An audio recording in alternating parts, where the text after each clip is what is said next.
जय श्री कृष्णा दोस्तों, कैसे हैं आप सब। आप सभी को होली अष्टमी व्रत की ढेर सारी शुभकामनाएं। माता रानी हम सभी की संतानों को लंबी आयु दे, अच्छा स्वास्थ्य दे, अच्छा भविष्य दे और जो निसंतान है उन्हें संतान दे। माता रानी हम सभी पे अपनी कृपा बनाए रखे। तो फ्रेंड्स, आज इस वीडियो में हम आपके साथ शेयर करेंगे होली अष्टमी की बहुत ही सरल पूजा विधि। होली अष्टमी पर हमें पूजा कैसे करनी चाहिए। तो फ्रेंड्स, ये पूजा होती है शाम के वक्त, जैसे कि 4 या 5 बजे पूजा होती है। 5 बजे के आसपास तारे निकलते हैं ना, तब हम ये पूजा करते हैं। उससे पहले ही इस पूजा को कर लेते हैं और दिन में हम कथा सुनते हैं। 2:30 से 3 बजे के आसपास हम कथा सुनते हैं। अगर आप दिन में ही आधे दिन का व्रत रखते हैं तो इस तरीके से पूजा आप दिन में ही कर ले 3 बजे और कथा सुन के पूजा करके अपने व्रत का पारण कर सकते हैं। लेकिन हम जो है ना पूरे दिन का व्रत करते हैं तो दिन में कथा सुनते हैं और शाम को हम पूजा करते हैं तारे निकलने से पहले। तो हम यहाँ पे दिन में हमने कथा सुन ली है, अब हम करेंगे पूजा। तो पूजा करते समय हमने एक चौकी बिछा ली है। चौकी पे लाल या पीले रंग का आप वस्त्र बिछा लें। उस पे होली माता की स्थापना करनी है, थोड़े से अक्षत का आसन देके। वहाँ पे गणेश जी की भी स्थापना कर देनी है। अगर हमारे पास कैलेंडर में ही गणेश जी हैं तो हमें अलग से गणेश जी रखने की आवश्यकता नहीं होगी। यहाँ पे देखिए हम 2 कलश भरेंगे, 2 घड़ भरेंगे। तो हमें एक से ना तारों को रख देना होता है, दूसरे से हमको दिवाली तक हमें दूसरा रखना होता है। दूसरे कलश से हमको अपने बच्चे को दिवाली वाले दिन स्नान कराना होता है, मतलब स्नान के पानी में उसको डालना होता है। माना जाता है ये जल जो है ना दिवाली तक रखा इसलिए जाता है क्योंकि दिवाली वाले दिन, जिस दिन की होली अष्टमी होती है उसी दिन की दिवाली पड़ती है और उसी दिन छोटी दिवाली वाले दिन इसको हमें निकाल के उठा के और बच्चों के स्नान के पानी में डालना होता है। और बच्चा उस जल से जब नहाता है ना तो बच्चों के जितनी भी परेशानियां बच्चों के जीवन में आने वाली होती हैं, परेशानियां, बीमारियां, सारी माता रानी हर लेती हैं। मतलब सारी परेशानियां इस जल के साथ बह जाती हैं। ठीक है, तो फ्रेंड्स इस जल को हमें ज़रूर रखना चाहिए। अगर हो सके तो ज़रूर रखें। अगर संतान नहीं है तो आप इसको तारों को रख दे दें इससे। इसीलिए हम 2 घड़े लेते हैं। तो यहाँ पे देखिए मैंने 2 घड़े ले लिए हैं। सबसे पहले मैंने ना जो मिट्टी वाला कलश है उसमें थोड़ा सा गंगा जल डाला था, उसके बाद उसको शुद्ध जल से मैंने भर लिया है। अब शुद्ध जल से भरने के बाद दोनों को मैंने इसके बाद मैंने थोड़े थोड़े से इसमें अक्षत डाल दिए।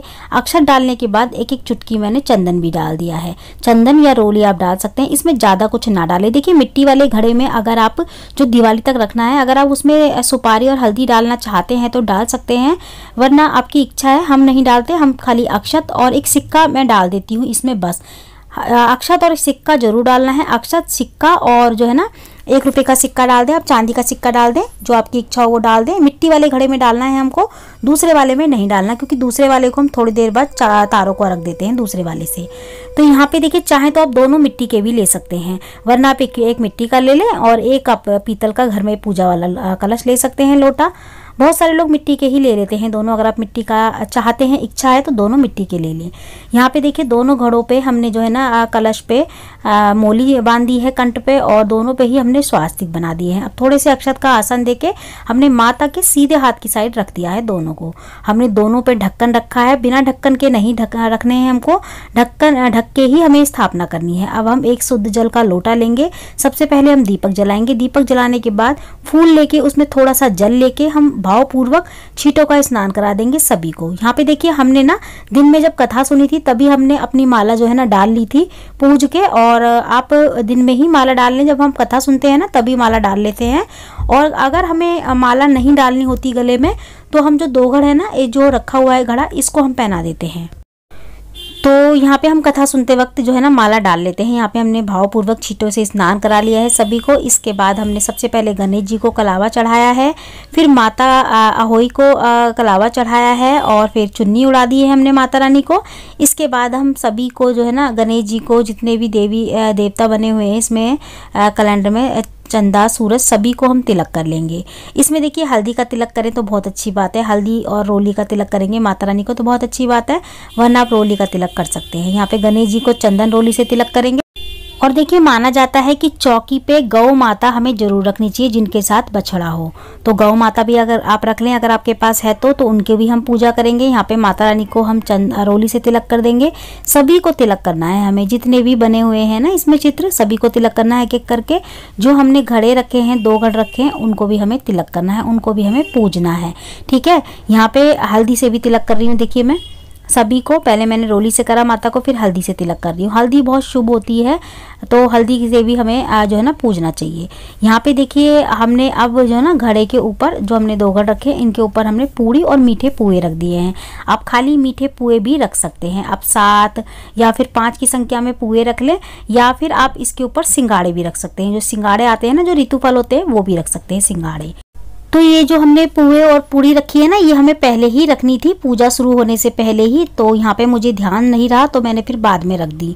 लेकिन आपको ध्यान रखना है, जब आप घड़े माता के बगल में रखोगे ना 2 घड़, सीधे हाथ की तरफ स्थापना करोगे, तभी हमको उसके ऊपर जो है ना पूड़ी या फिर मीठे पुए या फिर सिंगाड़े रखने होते हैं, खाली नहीं रखने होते। तो यहाँ पे हम सभी को फूल चढ़ा देंगे। सबसे पहले गणेश जी को फूल चढ़ाएंगे, फिर माता रानी को फूल चढ़ाएंगे। यहाँ सभी को फूल चढ़ा देंगे हम, जो भी हमें फूल मिले। फूल मिल जाए तो अच्छी बात है, ना मिले तो आप बिना फूलों की भी पूजा कर सकते हैं। यहाँ पे हम सबसे पहले गणेश जी को हमने बतासे चढ़ा दिए मीठे में, माता रानी को मीठे में बतासे चढ़ा दिए हैं। ये बतासे जो है ना हमें खुद नहीं खाने, ठीक है। आप जो व्रत वाली होती है ना, वो बिल्कुल नहीं खाती। जो गणेश जी को चढ़ाया है ना, वो आपके घर में कोई भी खा सकता है, आपके हस्बैंड वगैरह। लेकिन जो माता रानी को चढ़ाया है ना हमने बतासे, वो हमें बच्चों को खिला देने हैं बाद में, पूजा के बाद।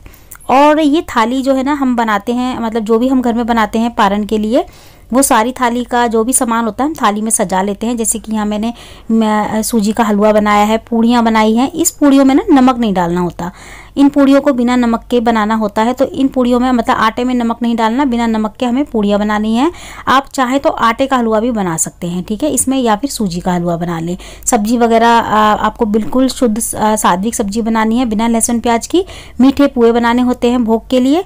तो ये भोग होता है माता रानी को, जो हम लगाते हैं। साथ में सिंगाड़े भी रखते हैं, जो ऋतुफल होते हैं वो रखते हैं। इसके बाद हम माता रानी को सिंगार का सामान और जो है ना कपड़ा चढ़ाते हैं। तो देखिए इसमें जरूरी नहीं है कि आप हर साल साड़ी चढ़ाएं, वैसे कपड़ा देखिए चढ़ाया जाता है माता रानी को। सिंगार का सामान आप चाहे 2 चीजें रख लें, लेकिन माता रानी को कपड़ा जरूर चढ़ाएं। होई माता को कपड़ा चढ़ाया जाता है। अगर आपके पास हर साल साड़ी नहीं है तो कम से कम आप एक ब्लाउज पीस लेके और उस पे सिंगार का सामान रख के, कुछ दक्षिणा रख के माता रानी को जरूर चढ़ाएं। तो ये हमने माता रानी को जो चढ़ाया है ना, इस सामान को हम बायना कहते हैं। इसको हम पूजा के बाद अपनी सासू माँ को देते हैं, सास को या जिठानी को या फिर नंद को देते हैं। जो हमारे मान होते हैं ना, जो हमारे जो बड़े होते हैं हमसे ससुराल पक्ष के, हम उनको देते हैं। अगर मान लीजिए सास नहीं है, जिठानी नहीं है, नंद नहीं है, तो आप फिर इसको बाद में पूजा के बाद मंदिर में दे के आ जाएंगे। ये बायना निकालना जरूरी होता है पूजा के बाद, ठीक है, पूजा में। तो ये थाली और जो सामान रखा है ना हमने, ये हमें बाद में जो है ना मंदिर वगैरह में जाके दे आना होता है, और साथ में उनका आशीर्वाद लेना होता है जिनको हमने दिया है।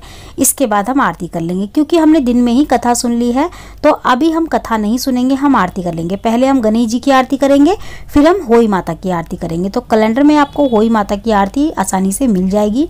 आपको नहीं आती मुंजवानी तो आप कैलेंडर में से, मतलब किताब में से जो बुक होती है ना होई अष्टमी की, उसमें से पढ़ सकते हैं। यहाँ पे अब हमने जो ऊपर घड़ा रखा था ना, कलश रखा था जो ऊपर तारों को रख देने के लिए, वो वाला कलश हम उठा लेंगे। क्योंकि तारे निकल चुके हैं, पूजा हो चुकी है, अब हम तारों को रख देने जाएंगे। तो वो वाला घड़ा हमने उठा लिया है। पूड़ी हमने उसी के ऊपर रख दी जो हमने दिवाली तक रखना है। पूड़ियों को बाद में हम बच्चों को प्रसाद के तौर पे बांट देंगे, ठीक है। और उस वाले जल को हम तारों को अर्घ दे के आ जाएंगे। इसके बाद हम जो है ना बायना हमने निकाला है, इसको मिनस के 2 बार हमें हाथ में जल लेना है सीधे हाथ में, और दोनों बार बाढ़ते हुए चौकी पे। इस बायने को हम अपनी सासू माँ को, जिठानी को, नंद को या फिर मंदिर में दान दे के पंडतानी को दान दे आएंगे, ठीक है। इस तरीके से हमें पूजा करनी होती है होई अष्टमी पे। तारों को अर्घ दे के हम अपने व्रत का पारण कर सकते हैं। जो भी हमने घर में बनाया होता है वो सारी चीज़ें हम व्रत के पारण के समय ले सकते हैं। तो आज की वीडियो में इतना ही, मिलती हूँ अगली वीडियो में। जय माता दी।